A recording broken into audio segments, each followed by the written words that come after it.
રામ ભગવાન વિષ્ણુના અવતાર માનવામાં આવે છે.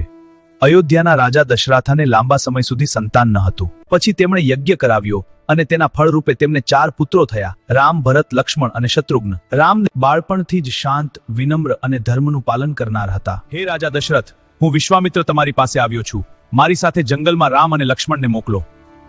રામ અને લક્ષ્મણે એ ઋષિ વિશ્વામિત્ર સાથે જઈને રાક્ષસોનો નાશ કર્યો અને ઋષિઓને સુરક્ષા આપી. પછી તેઓ મિથિલા ગલ્યો માટે સ્વયંવર રાખ્યું હતું. સ્વયંવરમાં ભગવાન શિવનું ભારે ધનુષ ઉઠાવીને તોડનારને સીતાજી સાથે લગ્ન કરવાનો અધિકાર હતો.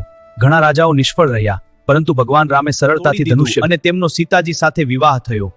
થોડા સમય પછી રાજા દશરથે નક્કી કર્યું કે રામને અયોધ્યાનો રાજા બનાવવો. પરંતુ રાણી કૈકેયીએ પોતાના વચન મુજબ 2 વરદાન માંગ્યા: ભરતને રાજા બનાવવો અને રામને 14 વર્ષનો વનવાસ આપવો.